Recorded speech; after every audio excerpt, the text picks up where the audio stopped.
Γεια σου και καλώς ήρθες στο 15ο επεισόδιό μας, στο οποίο θα μιλήσουμε για τα όρια. Στα αρχικά στάδια μιας γνωριμίας, πριν ακόμη δημιουργηθεί μια βαθύτερη σύνδεση, υπάρχει κάτι πολύ σημαντικό που αξίζει να το παρατηρήσουμε. Πώς αντιδρά ο άλλος όταν εκφράζουμε τα όρια μας? Όταν γνωρίζουμε κάποιον και αρχίζουμε να επικοινωνούμε, είναι φυσιολογικό να μοιραζόμαστε πράγματα που μας αρέσουν, αλλά και πράγματα που μας ενοχλούν ή δεν μας ταιριάζουν. Μέσα από αυτές τις μικρές καθημερινές συζητήσεις, αποκαλύπτεται συχνά ο τρόπος με τον οποίο ο άλλος αντιλαμβάνεται τον σεβασμό, την επικοινωνία και τις σχέσεις. Η στιγμή που θέτεις ένα όριο είναι πολλές φορές η στιγμή που βλέπεις πραγματικά ποιον έχεις απέναντί σου. Θα το σεβαστεί, θα προσπαθήσει να το κατανοήσει ή θα προσπαθήσει να το αμφισβητήσει, να το πιέσει ή ακόμη και να το ξεπεράσει.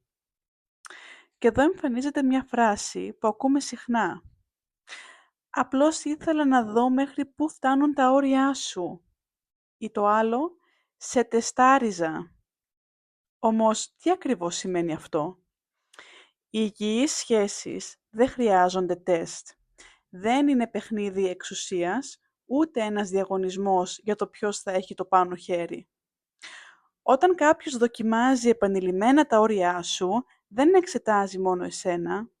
Στην πραγματικότητα, αποκαλύπτει και τη δική του σχέση με τα όρια, τον σεβασμό και την ισορροπία μέσα στις ανθρώπινες σχέσεις. Γι' αυτό είναι σημαντικό να παρατηρούμε όχι μόνο τις πράξεις, αλλά και τις λέξεις που χρησιμοποιούν οι άνθρωποι απέναντί μας. Συχνά μέσα από μια φαινομενικά αθώα φράση κρύβονται αντιλήψεις και μοτίβα που θα φανούν αργότερα πιο έντονα. Το να θέτεις όρια βέβαια δεν είναι πάντα βολικό για τους άλλους. Μερικές φορές μπορεί να οδηγήσει ακόμη και σε απομάκρυνση ή σε απόρριψη. Όχι επειδή υπάρχει κάτι λάθος σε σένα, αλλά επειδή πολλοί άνθρωποι δεν έχουν μάθει να λειτουργούν μέσα από ξεκάθαρη επικοινωνία και σαφή όρια. Συχνά ακούμε ανθρώπους να περιγράφουν με λόγια μια σχέση που μοιάζει υγιής, όριμη και σταθερή. Θεωρητικά, είναι αυτό που αναζητούν. Στην πράξη όμως, μπορεί να έχουν συνηθίσει σε δυσλειτουργικά μοτίβα, σε ασαφή όρια και σε σχέσεις που βασίζονται στην αστάθεια ή στο κυνηγητό της επιβεβαίωσης. Έτσι λοιπόν, όταν έρχονται αντιμέτωποι με κάτι ξεκάθαρο, ήρεμο και αυθεντικό, δυσκολεύονται να το αναγνωρίσουν ή να το διαχειριστούν. Κάποιες φορές μάλιστα μπερδεύουν την ευγένεια με την αφέλεια. Θεωρούν ότι ένας άνθρωπος που φέρεται με σεβασμό, καλοσύνη και ωριμότητα είναι εύκολο να τον χειριστούν ή να τον πιέσουν. Ξεχνούν όμως ότι η ευγένεια δεν σημαίνει αδυναμία.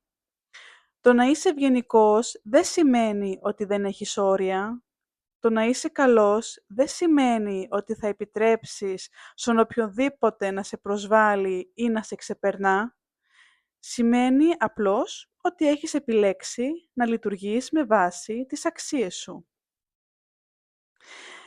Γι' αυτό και μια υγιής στάση είναι να ξεκινάς πάντα με σεβασμό, καλοσύνη και ανοιχτή διάθεση. Να δίνεις στον άλλον τον χώρο να γνωριστείτε και να χτίσετε μια όμορφη επικοινωνία. Αν όμως παρατηρήσεις ότι τα όρια σου αμφισβητούνται ή παραβιάζονται, τότε είναι σημαντικό να τραβήξεις ξεκάθαρα τις γραμμές σου και να προστατεύσεις τον εαυτό σου. Δεν είναι δική σου δουλειά να πείσεις κάποιον να σε σεβαστεί. Ούτε είναι δική σου ευθύνη να διαχειριστείς την ενόχληση που μπορεί να νιώσει όταν του εκφράζεις τις ανάγκες και τα όρια σου. Και ίσως το πιο σημαντικό απ' όλα να είναι αυτό τελικά. Όταν βάζεις όρια, κάποιοι άνθρωποι θα έρθουν αντιμέτωποι με δικές τους ανασφάλειες, δικούς τους φόβους και άλλοι τα μοτίβα. Μπορεί να απομακρυνθούν, μπορεί να προσπαθήσουν να σε κάνουν να αμφισβητήσεις τον εαυτό σου. Μπορεί ακόμη και να σου μεταφέρουν τις δικές τους δυσκολίες σαν να είναι δικό σου πρόβλημα. Εκεί χρειάζεται να θυμάσαι ότι το να προστατεύεις τον εαυτό σου δεν είναι εγωισμός, δεν είναι σκληρότητα, ούτε επίθεση προς τον άλλον. Είναι αυτοσεβασμός. Και τα όρια δεν υπάρχουν για να κρατούν τους ανθρώπους μακριά. Υπάρχουν για να φανερώνουν ποιοι είναι πραγματικά πρόθυμοι να μείνουν, σεβόμενοι αυτό που είσαι. Γιατί οι άνθρωποι που μπορούν να σταθούν δίπλα σου με υγιή τρόπο, δεν φοβούνται τα όρια σου, τα αναγνωρίζουν, τα σέβονται και χτίζουν μαζί σου πάνω σε αυτά. Και ίσως τελικά αυτό να είναι και το πιο δύσκολο κομμάτι των ορίων.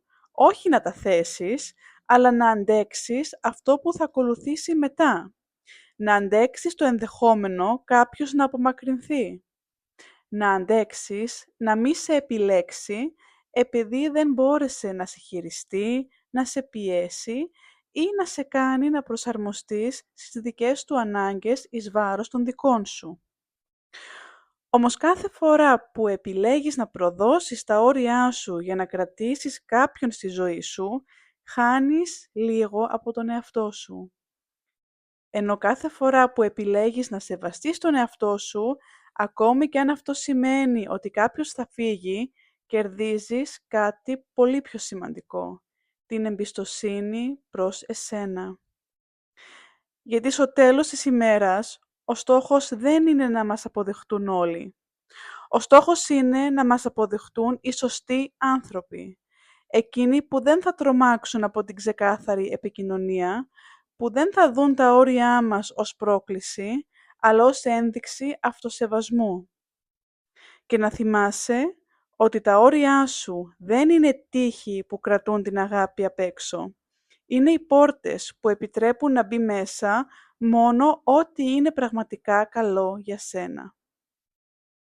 Μέχρι το επόμενο επεισόδιο λοιπόν, να φροντίζεις τον εαυτό σου, να ακούς τη διαίσθησή σου και να θυμάσαι ότι ο σεβασμός προς τον εαυτό σου δεν είναι ποτέ υπερβολή.